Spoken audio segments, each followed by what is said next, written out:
OPT पर नौकरी करना हर इंटरनेशनल स्टूडेंट का सपना है, लेकिन जब नौकरी एक ऐसी कंपनी से मिले जो ना तो ई वेरीफाइड है और ना ही H1B स्पॉन्सर कर सकती है और सैलरी सिर्फ देगी $1000, तो वो एक सपना नहीं बल्कि एक बड़ा रिस्क बन जाता है।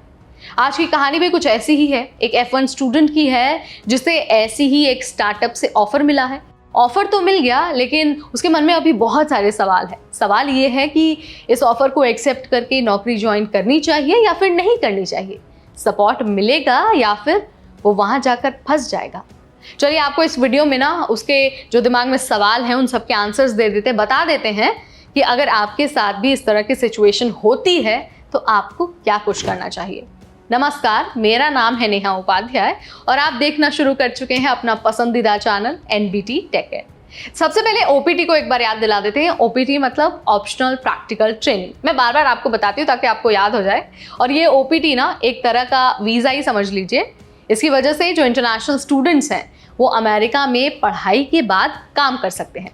लेकिन OPT पर काम ढूंढना भाई इतना आसान नहीं होता, खासकर आज के समय में जब जॉब मार्केट इतना खराब परफॉर्म कर रहा है। ऐसे में नौकरी मिलना बहुत मुश्किल हो गई है। स्टार्टअप से ऑफर मिलने पर अच्छा तो लगता है, लेकिन स्टार्टअप की फाइनेंशियल स्टेबिलिटी और वीजा रिलेटेड सपोर्ट सबसे ज़रूरी होता है। अगर कंपनी ई वेरीफाइड नहीं है तो आपका जो OPT स्टेम एक्सटेंशन है उसके लिए वो कंपनी सही नहीं मानी जाएगी। और अगर कंपनी को H1B स्पॉन्सरशिप के बारे में पता ही नहीं है तो वो आगे आपके लिए प्रॉब्लम हो सकती है, वो प्रॉब्लम क्रिएट करेगी और आपको H1B नहीं मिलेगा।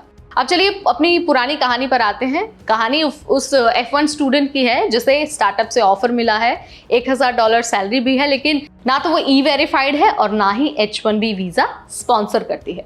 अब देखिए, सिर्फ इतनी सी प्रॉब्लम नहीं है, बल्कि स्टार्टअप का कोई प्रोडक्ट भी नहीं है, ऑफिस छोटा है और रिमोट है, और सैलरी तो मैं आपको बता ही चुकी हूँ, $1000, जो काफ़ी कम है। अमेरिका में कम से कम मिनिमम वेज देना कंपनी पर कानूनन ज़रूरी होता है। इस स्टूडेंट को बताया गया है कि मास्टर्स डिग्री होने की वजह से काम का जो बोझ है वो बढ़ेगा, मतलब वर्किंग आवर्स ज़्यादा करने पड़ेंगे। ऐसे ऑफर में नौकरी तो मिलती है, लेकिन क्या ये नौकरी आपके करियर के लिए सही है, ये सबसे बड़ा सवाल है। अब देखिए, हम आपको F1 स्टूडेंट के लिए भी बताएंगे और ये भी बताएंगे कि अगर आपके सामने ऐसी सिचुएशन आ जाती है, आपको अगर किसी स्टार्टअप से ऑफर मिलता है तो आपको क्या करना चाहिए। अब देखिए, OPT पर काम करते हुए हर स्टूडेंट के सामने टाइम लिमिट होती है। 90 दिन से ज्यादा बेरोजगारी होती है तो वीजा खतरे में पड़ सकता है। और अभी आपको याद ही होगा, कुछ दिन पहले ही हमने आपको जानकारी दी थी कि अब अमेरिका OPT पर बहुत ज़्यादा सख्त भी हो चुका है। इसी वजह से कई सारे स्टूडेंट्स मजबूरी में स्टार्टअप के ऑफर्स को एक्सेप्ट कर लेते हैं, जहां पर जो काम का स्तर है वो बहुत ज़्यादा होता है, लेकिन सैलरी का स्तर बहुत कम होता है। पर ऐसे ऑफर पर टिके रहना आपके करियर और आपके वीज़ा दोनों के लिए काफ़ी हार्मफुल हो सकता है। जिस स्टूडेंट की हम बात कर रहे हैं उसे भी यही डर है कि कहीं वो महीनों फंसा ना रह जाए, जबकि बेहतर ऑफर के लिए वो समय गंवा रहा हो। सबसे पहले तो देखिए, कंपनी का जो ई वेरीफाइड ना होना सबसे बड़ा रेड फ्लैग है। OPT स्टेम एक्सटेंशन लेने के लिए ज़रूरी है कि कंपनी ई वेरीफाइड हो। अगर नहीं होता है तो आप एक्सटेंशन के लिए अप्लाई नहीं कर पाएंगे। इसके अलावा सैलरी कम होना भी बहुत बड़ा रेड फ्लैग है। H1B फाइल करते वक्त आपको वो सैलरी मिलनी चाहिए जो लोकल मिनिमम वेज के करीब हो। $1000 तो देखिए बहुत कम है। इसके अलावा अगर आपकी कंपनी को H1B स्पॉन्सरशिप की जानकारी ही नहीं है तो आपको उसे ज्वाइन करने से बचना होगा। वो देखिए सबसे बड़ा रेड फ्लैग है।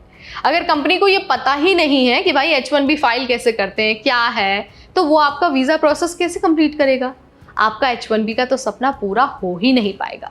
इसके अलावा मास्टर्स डिग्री हो या ना हो, काम के घंटे और जो रिस्पॉन्सिबिलिटी है वो जॉब डिस्क्रिप्शन में साफ होनी चाहिए। ज़्यादा काम का मतलब एक्सप्लॉयटेशन भी कई बार हो सकता है। सो अगर आप भी ऐसे ऑफर के सामने हैं, यानी कि अगर आपको भी इस तरह का ऑफर मिला है, तो रेड फ्लैग्स तो मैंने आपको बता दिए हैं कि क्या क्या चीज़ें आपको प्रॉब्लम कर सकती हैं। अब ज़रा ये भी जान लीजिए कि अब आपको क्या करना है, आपको किस तरह के सवाल अपनी कंपनी से पूछना है। अब देखिए, सबसे पहले तो यही पूछना है कि ई वेरीफाइड है या नहीं है। इसके अलावा आप ये भी पूछ सकते हैं कि भाई H1B स्पॉन्सरशिप करेंगे कि नहीं करेंगे, H1B का क्या प्लान है, इसके अलावा सैलरी क्या है और क्या वो फेयर है। ये आपको सारी चीज़ें पूछनी पड़ेगी कंपनी से ज्वाइन करने से पहले। इसके अलावा आप चाहें तो अपने डीएसओ या फिर जो इमिग्रेशन अटॉर्नी हैं, जो वकील हैं, आप उनसे भी सलाह ले सकते हैं। ज़रूरी है कि आप जल्दबाजी में बस अपने फैसले ना लें, बल्कि जो सही कंपनी है, जो भरोसेमंद कंपनी है, उसके लिए थोड़ा सा इंतज़ार करें।